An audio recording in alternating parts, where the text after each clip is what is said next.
তৃণমূল কর্মীকে কুপিয়ে খুনের চেষ্টা, সেই ধরনের ঘটনার পুনরাবৃত্তি যাতে না হয় তার জন্য সংঘবদ্ধ হলো সীমান্তের গ্রাম। ফেব্রুয়ারির 19 তারিখ বসিরহাট মহকুমার বসিরহাট থানার শাকচূড়া বাগন্টি গ্রাম পঞ্চায়েতের বাঁশঝাড়ি গ্রামের 57 নং বুথের তৃণমূল কর্মী কাদের মোল্লার বাড়িতে রাতের অন্ধকারে ঢুকে কুপিয়ে খুনের চেষ্টা করে একদল দুষ্কৃতী। ওই তৃণমূল কর্মীকে বাঁচাতে গিয়ে আক্রান্ত হয় তার পরিবারের অন্যান্য সদস্যরাও। ওই তৃণমূল কর্মীর মা, বাবা, সন্তান ও স্ত্রীকেও বেধড়ক মারধর করা হয়। পরিবারের চেঁচামেচিতে স্থানীয়রা ছুটে আসলে ওই দুষ্কৃতীর দল 5 রাউন্ড গুলি চালাতে চালাতে এলাকা থেকে পালিয়ে যায়। তারপর স্থানীয়দের তৎপরতায় তাকে বসিরহাট সুপার স্পেশালিটি হাসপাতালে নিয়ে যাওয়া হয়। বিষয়টি নিয়ে পরদিন সকালে বসিরহাট থানায় লিখিত অভিযোগ দায়ের করেন আক্রান্ত তৃণমূল কর্মীর বাবা। তদন্তে নামে পুলিশ, কিন্তু ঘটনার পর 1 সপ্তাহের বেশি সময় অতিক্রান্ত হলেও এখনো পর্যন্ত পুলিশ কাউকে গ্রেপ্তার বা আটক করতে পারেনি। তাই দোষীদের গ্রেপ্তার করে উপযুক্ত শাস্তির দাবিতে ও বাঁশঝাড়ি গ্রামের মানুষকে সংঘবদ্ধ করতে রীতিমতো মঞ্চ বেঁধে সভার আয়োজন করলেন বসিরহাট 1 নং ব্লকের 7টি গ্রাম পঞ্চায়েতের নেতৃত্বরা। সেই সভায় উপস্থিত ছিলেন উত্তর 24 পরগনা জেলা পরিষদের খাদ্যের কর্মাধ্যক্ষ শাহানুর মণ্ডল, বসিরহাট 1 নং পঞ্চায়েত সমিতির মৎস্য কর্মাধ্যক্ষ শরীফুল মণ্ডল, পূর্তের কর্মাধ্যক্ষ শফিকুল দফাদার ও শাকচূড়া বাগন্টি গ্রাম পঞ্চায়েতের প্রধান গোলাম মোস্তফা সহ পঞ্চায়েত সমিতির একাধিক কর্মাধ্যক্ষ ও পঞ্চায়েতের সদস্য সহ গ্রামবাসীরা। শারীরিকভাবে অসুস্থ হলেও এই সভায় উপস্থিত ছিলেন আক্রান্ত এই তৃণমূল কর্মী কাদের মোল্লা।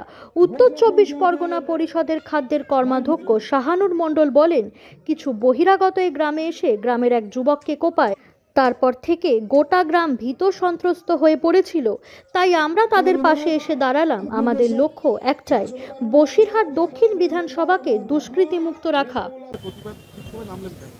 প্রতিবাদ বিক্ষোভ না, এটা আমাদের যুব নেতৃত্ব আমাদের কাদেরকে কিছু দুষ্কৃতীরা রাত্রে এসে মারধর করে। আমরা এই গ্রামের মানুষ, 4টি গ্রামের মানুষকে একত্রিত করে একটা বার্তা দিতে এসেছি। যেহেতু এই দুষ্কৃতীদের বাড়ি আমি শুনেছি আমাদের পঞ্চায়েতের ভিতরে না, বাইরে থেকে আসে।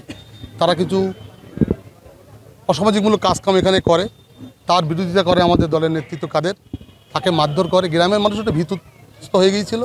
তাদের অ্যাকচুয়ালি পাশে দাঁড়াবার জন্য, তাদের সাড়া দেওয়ার জন্য আমরা এসেছি। আমাদের প্রতিবাদ একটাই, যে বসিরহাট দক্ষিণ বিধানসভায় ক্রিমিনাল মুক্ত করা। দেখুন, দুষ্কৃতীরা রাতের অন্ধকারে আসে, তাদের দিনই মানে আসে না। ভারতবর্ষে নরেন্দ্র মোদী ক্ষমতা আছে, অন্য অন্য রাজ্যে কি অঘটন ঘটছে না? ঘটছে অবশ্যই। দুষ্কৃতীরা তো দিনের আলো আসে না, রাত্রে আসছে বোমগুলি নিয়ে। সেখানে সাধারণ মানুষ কী করবে? সাধারণ মানুষ খালি হাতে। সেটা যাতে গ্রামের মানুষ একত্রভাবে আগামী দিন রুখে দিতে পারে, তার জন্য একটা বার্তা দেওয়ার জন্য আমরা এসেছি। কিছু দুষ্কৃতীরা জমি জায়গার ব্যবসার সঙ্গে যুক্ত, তারা কিছু কিছু আমাদের এলাকার মানুষও কিছু যুক্ত আছে, 2-1 জন পয়সার জন্য দেখাচ্ছে কাগজপাতি জমি জায়গা। আপনারা সেটা জানেন, অনেক বামফ্রন্টের জামানায় কখনো রেকর্ড করেনি, দীর্ঘদিন রেকর্ড হতো না।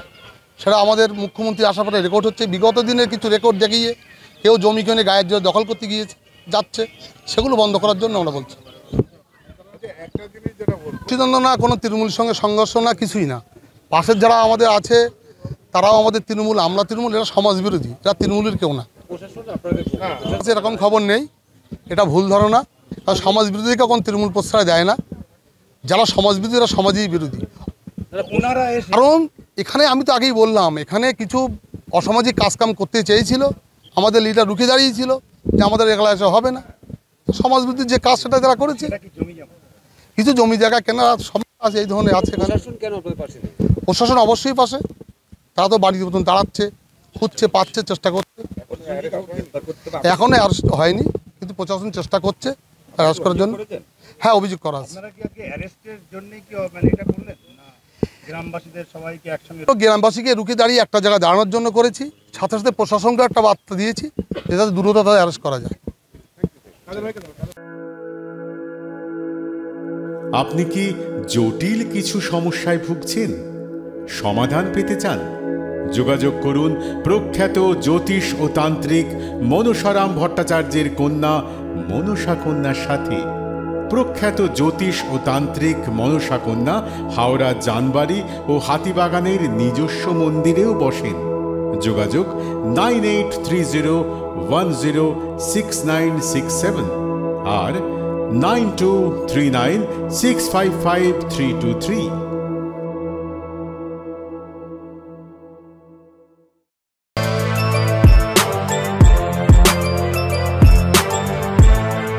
এখন অনেক বড় শ্রী লেদার্স, হাওড়া ময়দান।